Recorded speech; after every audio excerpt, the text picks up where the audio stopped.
The world of hair, where to next? Watch this video to enlighten you on all the options. Sometimes I wonder, if only I knew now what I knew then, where would I be?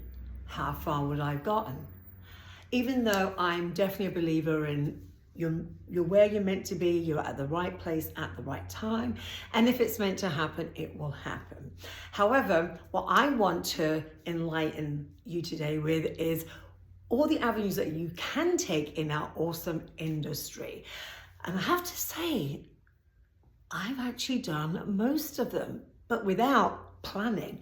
It fell into my lap. It came to me through connections, through making choices.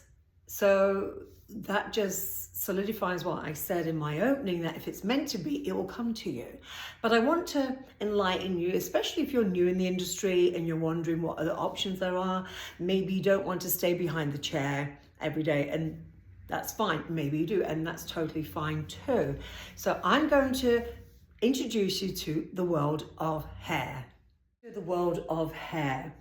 Whether if you are graduating from cosmetology school in the USA, or you're progressing from your apprenticeship in the UK and Europe, we always start as an apprentice or an assistant or as a young junior stylist. So let's take a look at that. This is where you can go initially as a young stylist.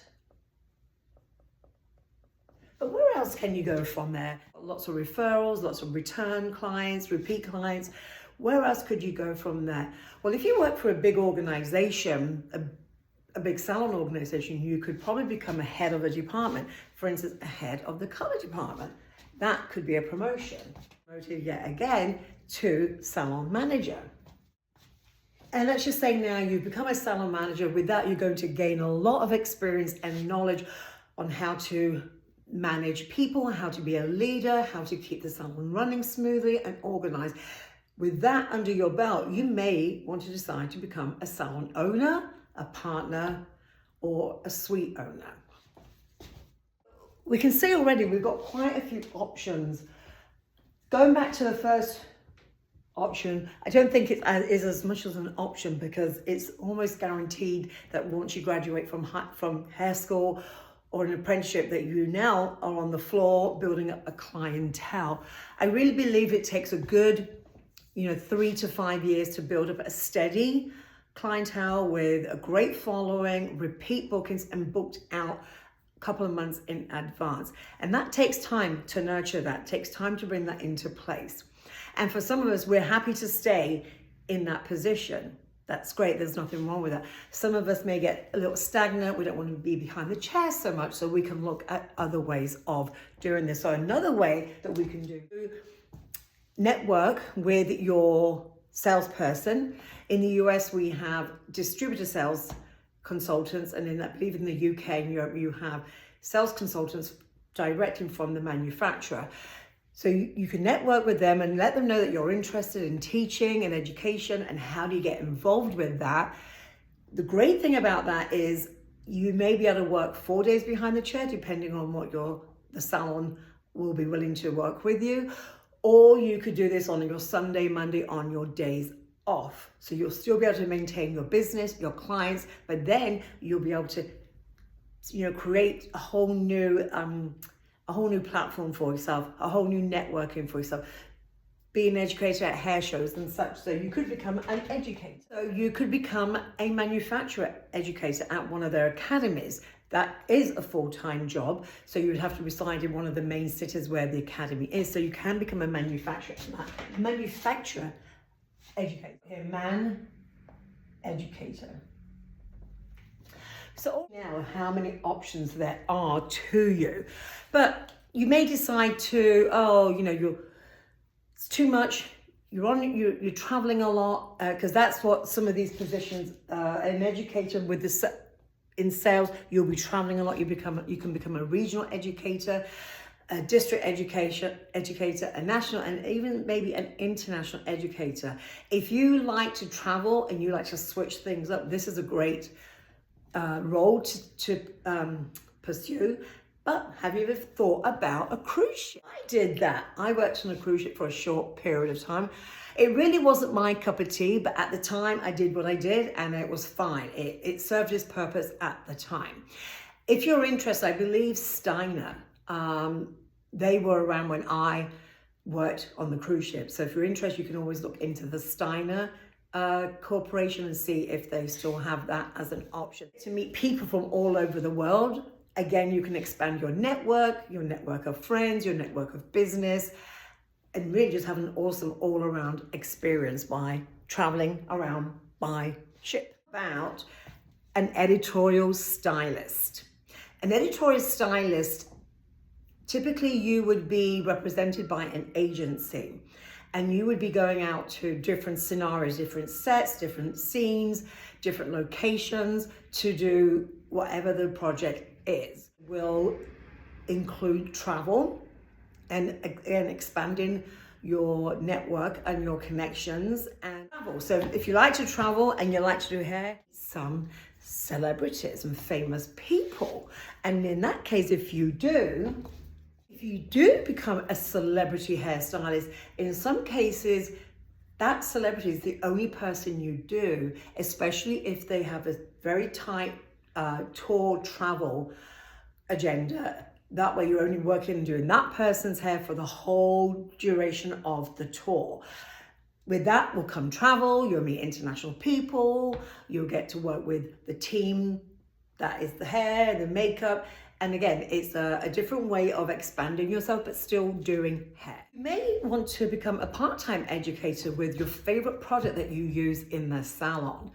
If so, definitely connect with your sales rep when they come in and let them know that you are really interested in getting on board with that favorite company of yours.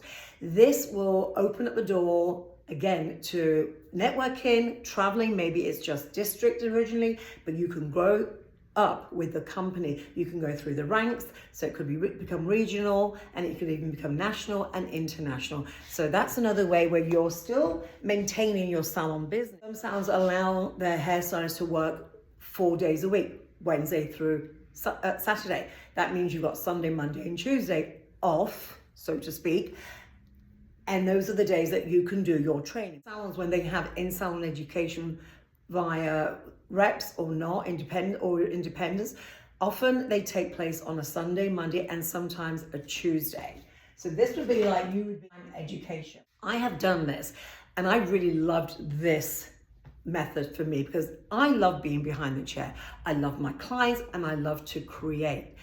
And I feel personally that being behind the chair makes me a stronger educator, and being an educator makes me a stronger stylist. So that has worked. Another way that you can stay in the industry and remove yourself from behind the chair, if that's what you want to do, is to become a school educator. You can teach at the colleges. This way you've got a full-time job and you're still staying in the teacher at college. That is an avenue that I haven't done yet. You could become a social media influencer. Maybe you've got 100,000 plus followers and you've got a favorite product and you're collecting a stipend from being actively on social media and getting lots of likes and lots of love. So that's also another option that you can go with. You're looking for something that's going to fit with your schedule. You've got young kids at home, so you want to still keep in the business and still keep your clients. You may become a freelance hairstylist. I know this is popular in the UK, not so popular in the USA, but it's a way to keep your hand in the biz.